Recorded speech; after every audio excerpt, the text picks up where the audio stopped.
நடிகர் கவின் ஆண்ட்ரியா நடிப்பில் அடுத்த புதிய படம் மாஸ்க். மாஸ்க் படத்தோட அஃபிஷியல் ஃபர்ஸ்ட் லுக் போஸ்டர் நாளைக்கு மார்னிங் 10:30க்கு வெளியிடுறதா இப்போ ஒரு ப்ரீ அனௌன்ஸ்மெண்ட் கொடுத்துருக்காங்க.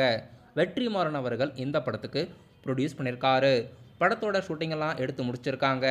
படம் எப்போ ரிலீஸ் ஆக போகுதுன்னு வெயிட் பண்ணி பார்க்கலாம். நாளைக்கு இந்த படத்தோட official first look poster morning 10:30க்கு வெளியிடுறதா ப்ரீ அனௌன்ஸ்மெண்ட் கொடுத்துருக்காங்க. நடிகர் ஆர்யா நடிப்பில் அடுத்ததாக தியேட்டரில் ரிலீஸ் ஆக இருக்க மிஸ்டர் எக்ஸ் படத்தோட official first single February 27 release பண்ணுறதா ப்ரீ அனௌன்ஸ்மெண்ட் கொடுத்துருக்காங்க. படத்தோட ரிலீஸ் தேதி இன்னும் அறிவிக்கலை. ரீசெண்டாக கூட இந்த படத்தோட ட்ரீசர் வெளியிட்டிருக்காங்க. படத்தோட ட்ரீசர் ரொம்பவே சூப்பராக இருக்குது. படம் எப்படி இருக்க போகுதுன்னு வெயிட் பண்ணி பார்க்கலாம். பிப்ரவரி 27 இந்த படத்தோட அஃபிஷியல் ஃபர்ஸ்ட் சிங்கிள் ரிலீஸ் பண்ணுறதா ப்ரீ அனௌன்ஸ்மெண்ட் கொடுத்துருக்காங்க.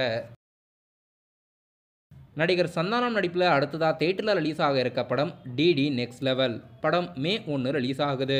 படத்தோட அஃபிஷியல் ஃபர்ஸ்ட் சிங்கிள் பிப்ரவரி 26 மார்னிங் 11 மணிக்கு ரிலீஸ் பண்ணுறதா ப்ரீ அனௌன்ஸ்மெண்ட் கொடுத்துருக்காங்க. நாளைக்கு மார்னிங் 11 மணிக்கு இந்த சாங் ஃபுல் லிரிக்கல் வீடியோவாக யூடியூப்பில் ரிலீஸ் ஆகுது. ஆர்யா அவர்கள் இதற்கு லிரிக்ஸ் எழுதியிருக்காரு. டைரக்டர் மோகன்ஜி இயக்கத்தில் அடுத்ததாக தியேட்டரில் ரிலீஸ் ஆக இருக்க புதிய படத்தோட அஃபிஷியல் ஃபர்ஸ்ட் லுக் போஸ்டர் நாளைக்கு மார்னிங் வெளியிடுறதா ப்ரீ அனௌன்ஸ்மெண்ட் கொடுத்துருக்காங்க. மோகன்ஜி அவர்கள் இதற்கு முன்னாடி ருத்ர தாண்டவம் மற்றும் பகாசுரன் போன்ற படங்களை தமிழ் சினிமாவில் இயக்கியிருக்காரு. இப்போது இவர் இயக்கும் அடுத்த புதிய படத்தோட அஃபிஷியல் ஃபர்ஸ்ட் லுக் டைட்டில் நாளைக்கு வெளியிடுறதா ப்ரீ அனௌன்ஸ்மெண்ட் படக்குழுவினர் இன்னைக்கு வெளியிட்டிருக்காங்க. நடிகர் ஜிவி பிரகாஷோட நடிப்பில் ஹீரோவாக நடித்து அடுத்ததாக தியேட்டரில் ரிலீஸ் ஆக இருக்க படம் கிங்ஸ்டன். இவர் இந்த படத்துக்கு மியூசிக்கும் கம்போஸ் பண்ணியிருக்காரு. படம் மார்ச் 7 ரிலீஸ் ஆகுது.